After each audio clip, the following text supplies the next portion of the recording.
Okay. I think it's probably been long enough we can get into it. So,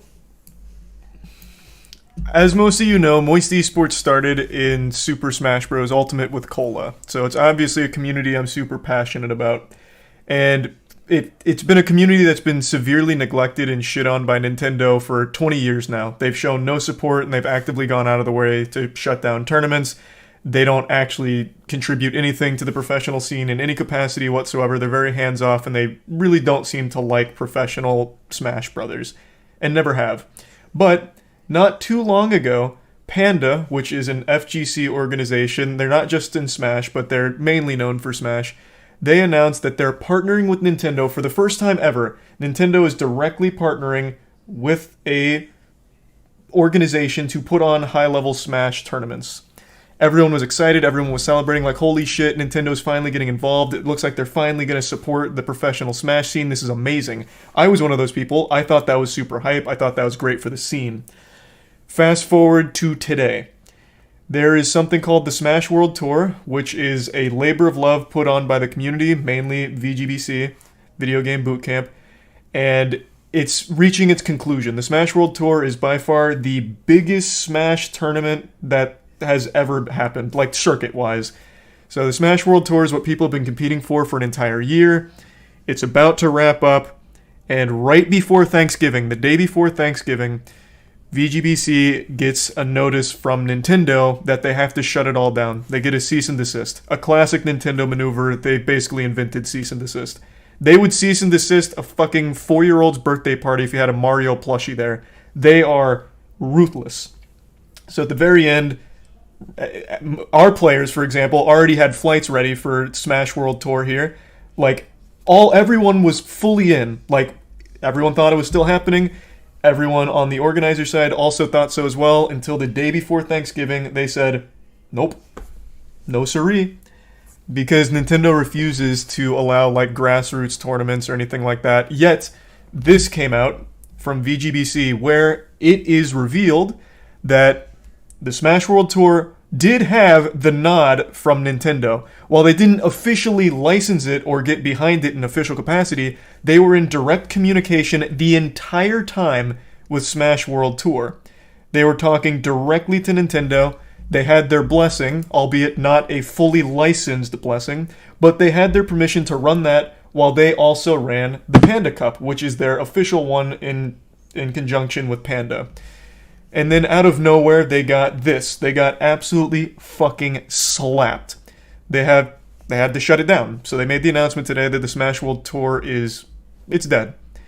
And then they have this in here, which seems to be that it was a Panda decision, not so much a Nintendo decision to do this. While Nintendo is obviously at fault, this paints a picture of the head of Panda, his name's Alan, wanting kind of like a monopoly on Smash. Since now he works directly with Nintendo, it seems like he wanted to strong-arm himself to being the only official tournament, and all the other ones he was trying to scare and intimidate and threaten with shutdown. So I wanted to read this with all of you, because it's bad. It's a terrible look. This is a terrible look if all of this is true. And it seems like it is because one of the BTS Beyond the Summit TOs, one of the head TOs, came out to confirm that what was said in here is accurate about Alan, Panda, the head of Panda, being an absolute supervillain here. So it's looking like there's a lot of evidence to point to this being like an honest explanation for how the Smash World Tour ended up going from being okay by Nintendo standards to being wiped on the fucking pavement, like actually curb stomped. So I just wanted to read this and then go over it a bit more. That's kind of like the cliff notes to speedrun the lore on how we got here. It's an absolute shame because the Smash World Tour is just, it was an incredible thing. Highest prize pool for the whole circuit, the biggest circuit ever done. It's international, so they had talent from all across the world competing, and it was finally going to wrap up in a massive, extremely fun way. And then all of this happened. Fucking tragedy. So here. Around the same time, Panda Cup began heavily recruiting events for their circuit. The CEO continued to tell organizers we would be getting shut down shortly, and also added that any events that participated in the Panda Cup would not be allowed to be on the Smash World Tour. This exclusivity surprised us not only because of our Nintendo conversations regarding coexisting, but also because we were not exclusive, and even back in January we told organizers that they could be on both with zero issues from us. This is in reference to the Smash World Tour. Smash World Tour said that, hey, you can be part of our circuit and also be anywhere else you want to be. Totally fine. Very pro-community. Panda, not so much. At first, Panda targeted events that were not on the Smash World Tour, including those who did not join because of the aforementioned warnings. A few of those events had broadcast deals with popular tournament broadcasters like Beyond the Summit, and the CEO of Panda wanted broadcasting rights to be included as part of the deal of these events joining the Panda Cup. Most of the events refused to break their contracts, so Panda approached Beyond the Summit directly to try and get the rights released. BTS had very little motivation to give up the broadcasting rights for free, so they declined to get involved, causing the CEO of Panda to escalate things quickly, and we were told that he made a variety of threats to Beyond the Summit, including shutting down their entire Smash organization in 2023 if they didn't eventually join Panda Cup. After BTS held firm, the CEO of Panda warned that they would get Nintendo directly involved, putting broadcasting rights for all tournaments in jeopardy. So, this is the CEO of Panda, Alan, twirling his evil little mustache and his greed getting the best of him. So like Mr. Krabs with dollar signs in his eyes, he says, if you don't join us, we're going to get Big Daddy Nintendo, whom we're sucking the ass of, to shut you down. And that's exactly what's happened to the Smash World Tour. Now, this does call into question, will all grassroots big tournaments now face the wrath of Panda and Nintendo? Are they going to bully every single grassroots one? Or only the ones they deem a threat, like Beyond the Summit or VGBC? That I have no idea on at the moment. Panda hasn't commented as of right now, but it's pretty fucking bad. Now, I think it's very important. Like I said, they weren't officially licensed with Nintendo, the Smash World Tour, but they did have like open communication where it was kind of like a wink wink, this is okay kind of thing. Like, we know about it, we're okay with it, go for it, we can coexist. But only one of them was officially licensed by Nintendo, and they never had a problem until it seemed like Alan had a problem. So, absolutely tragic for the community. Thanks to the resub Queen, Sunny, Sinjin, Superfat, CLM, _ Powers, Rickles, Ethan, Rainbow, Kyber, Sopo, Revenge, and Ado.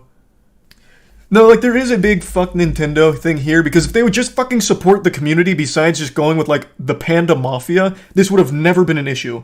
This would have legitimately never been an issue to begin with. But because they're so deeply in bed with Panda now, I guess Alan's whispering in their ear about, like, his competition that he's not happy with. At least that's how it reads. And he's made threats, which, again, have been confirmed over here, even outside of this document. This is a totally different organization. This is BTS that's confirming the same things that VGBC stated. So it seems like he just went on a bit of a rampage. Now, I think there is also... I've seen this theory tossed around. I think there also is a reality where the CEO of Panda tried to puff out his chest and, you know, flex on the community that now Nintendo's backing them, so trying to scare Beyond the Summit. But Nintendo never listened to him, didn't take him seriously, maybe viewed him as a clown. But he was so bad to work with that maybe Nintendo just got soured on the whole experience of being in the pro scene, that they're shutting everything down, and once they're done with the contract with Panda for their Panda Cup, maybe they never touch it again. I think that's also a very real possibility where Alan didn't influence their decision to shut everything down by telling them to. He influenced it by just being miserable to work with. So they were like, fuck this, we're just going to shut everything down and go nuclear. I think that's also possible. So we're boycotting the Panda tournament? I personally am, yeah. One other thing that I just learned about from the subreddit, I think it was Leffen that brought it to light, and Moki also confirmed, when you got invited to the Panda Cup, you had to sign an exclusivity contract confirming that you will be going. That you absolutely will be going. So they made you sign a contract commitment. So like right now, Moki clearly doesn't want to go because of all of this. So we're trying to look at the contract and get that figured out on how to get out of it. Because clearly that's not something people want to do. But yeah, it's a pretty fucked up situation all around. Thanks for 5 gift subs, Jesse. And the resub Awesome and Pander and the bit Samboni. Hate to say it, but players should find a new game in esports org to stop supporting the Nintendo. Yeah, I've seen that take as well. It's not even a bad take. Like, it is so hard to defend Smash at the pro scene, at like pro level, when Nintendo can just freely do this and openly does it pretty often. And now you have like an inside man here at Panda, Alan, who is actively going against the community as well. Like, it's just a fucking mess. Does this mean light is dropped? What? No, we're not dropping any of our players or anything. What? No. What this means is our players that were going to the Smash World Tour Championship are no longer, because it doesn't fucking exist now. Nintendo and Panda shut it down. Now, like I said, Panda still hasn't made a statement. Alan hasn't said anything. Maybe they have a different view of these events, but it's been confirmed by two very reputable sources. And I did have a call with VGBC, like everyone on board, as well as SmashCon, that also echoed these same things about Panda in particular and how this all happened with the Smash World Tour. So I did know this was coming at some point today. I just didn't know it was this bad. These are the Tier 1 Snafu and the resub Pargus, Trilizer, and Poison. If the only tournaments are Panda and you're boycotting, how will you keep the Smash players signed? Well, it's not just me, man. No one wants, like, assuming all this is true, which again, there's a lot of evidence to point to it being accurate, no one's going to want to compete for Panda.